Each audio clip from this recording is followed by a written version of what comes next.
Hello and welcome to this special podcast series which takes a look at cybersecurity during the time of the COVID-19 pandemic.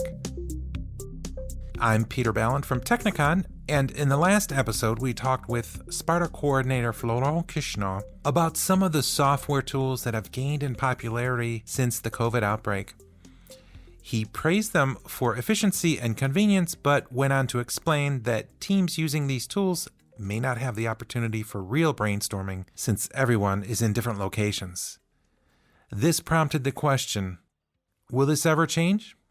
Here's Florent. I don't have a grasp for this, and to be honest, this is still an area where I feel a bit wary. I'm not quite sure we can do this. So we will need to continue to experiment with this, because one of the errors that we could do, especially in Western Europe nowadays, is think that the pandemic is over and that we should resume back to normal. There is no normal anymore, and the faster we can understand and assimilate and adapt to this statement, then the better off we will be.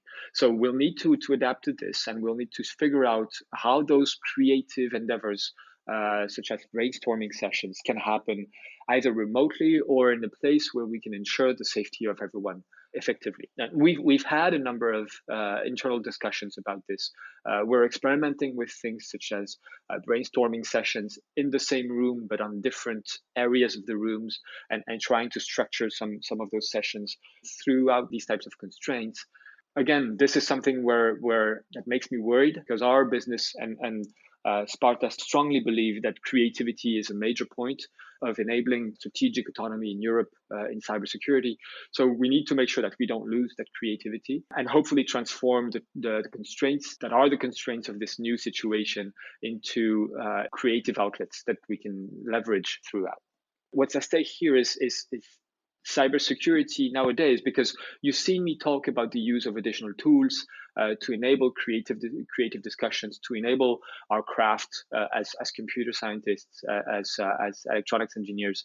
But the downside of this is, because there are so much more happening in cyberspace, there is so much more at stake in terms of cybersecurity. This is not a new trend. This is something that has been going on for the better past of 50 years. But still, there is a significant uptick in use here. And so there's also a significant uptick in risk. And we've seen attacker behaviors change quite drastically due to this to the pandemic. So that's the other side of the equation. And we need to make sure that we keep also in mind the fact that SPARTA and what we're trying to achieve in terms of capabilities is made even more important by the current situation and by the pandemic. Why is it that the hacking activity is subject to rise at this point? What's the setting that gave the hackers the opportunity to say, all right, I'm going for it now? Well, it's enlightening to see hacking activities or cyber attack activities by specialized groups, because that's the real threat. As an economic activity, what they're trying to maximize is return on investment. They're working under the assumption that with minimal investment they can get maximal returns. And part of how we can get creative in cybersecurity is to change that balance for the attacker and for the defender. At the moment, and with the pandemic, what has happened is that the size of the market, the size of the return, of the possible returns, has significantly improved, has significantly augmented. There's much more systems, much more data, much more assets that are being put online as a result of the pandemic. So that means that the same investment may yield a much higher return nowadays since the pandemic. So this is a basic, low-level view, economic view, and perhaps a bit oversimplified of how people and how cyber attack groups function. But this is mainly describing the dynamics of why people have been paying more attention to cyber attacks over the past few months now. There's simply more to gain. What have you, as the coordinator of SPARTA, learned as a result of the world grinding to a halt as it did? Well, I've learned a couple of things. First of all, Sparta and what we're trying to do in Sparta is a really important mission. We've seen the importance of strategic autonomy nowadays, especially with the interruption of the supply chains that has been going on through the pandemic. We see how much we can only rely on ourselves when it comes to the sovereignty and the decisions that we need to make as a group and as a culture in Europe.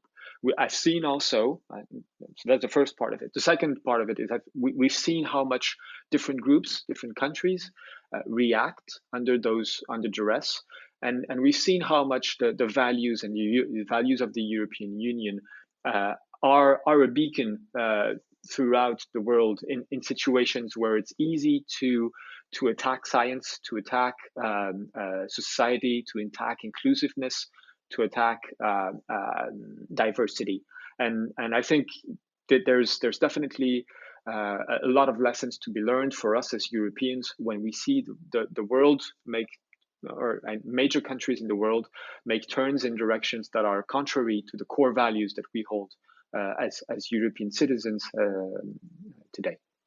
So that was the second aspect, and finally, on a more micro level, more operational level, we've been very fortunate to operate in a world and with partners who have been very agile in reconfiguring their activities to take advantage of the new situation, to take advantage of digital tools, to make sure that we remain committed to advancing the results of the project that we have.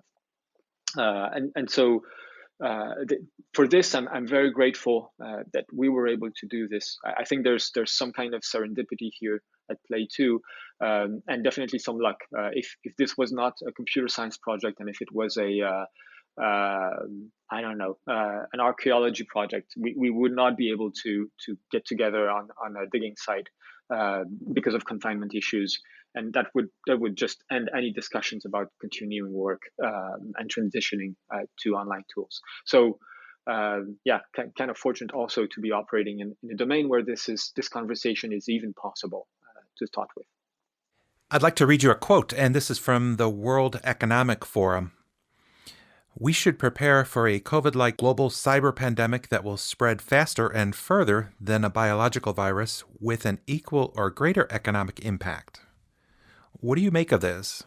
I think this is something that is also in the air, and I think it's good that the World Economic Forum is raising the alarm and making sure that this topic is front and center in some of the discussions that we're having. These are issues that we see that we've seen happening over the past decade, and we see the acceleration of contagion, to continue on the analogy, around cyber attacks and vulnerabilities here and there. I've just seen, to take an example, I've just seen the Ripple 20 vulnerabilities that are being disclosed at Black Hat in the next few weeks. These vulnerabilities are affecting a very wide number of components. These are software 0 days that are very serious, and where they can have a very wide-ranging impact on a number of devices that are surrounding us, whether we know it or not. And so, in a sense, to get to that example, what you see here is a vulnerability into systems that are surrounding us, but that we're not seeing anymore, and that are vital to our operations. Systems such as not only printers, but also or networking devices, but also home automation, things that are powering our devices, our offices, our homes, medical systems, things that are powering our governments and national security sectors. So we kind of, as in biology, we kind of forget the omnipresence of those complex systems that are powering our daily lives. And as in biology, we tend to assume some kind of resilience where actually, that resilience, although it is existent to a certain level, when it breaks, it can have catastrophic effects. So as in biology, I think that the World Economic Forum is quite correct in pointing out the fact that we're on a trend where the level of resilience of our systems, of our invisible systems around us, are being strained more and more, and that the inevitable course of this is that at some point things will break, and so now is a race to provide ways to let's say to find a vaccine, or at least some kind of configuration where we can ensure, either through protection or through isolation or through reaction, that we can contain the cyber pandemic that the World Economic Forum is warning about, because we know it's happening. So we need to be in place so that we can do this. And unfortunately, we feel quite good about the fact that SPARTA is producing some of those results. We're not there yet, but there's some very significant outcomes that I think give us some confidence about how we can address the future and this particular risk. And speaking of SPARTA outcomes, next time around, we'll spend some time talking about some of the more recent developments in SPARTA. Excellent. Thanks for keeping us up to date, and I look forward to talking again real soon. Yeah, I appreciate this. Thank you for having me on, Peter. Thanks again. See you next time. For more information about the SPARTA project, go to sparta.eu. This podcast has been brought to you by Technicon. The SPARTA project has received funding from the European Union's Horizon 2020 Research and Innovation Program under Grant Agreement 830892.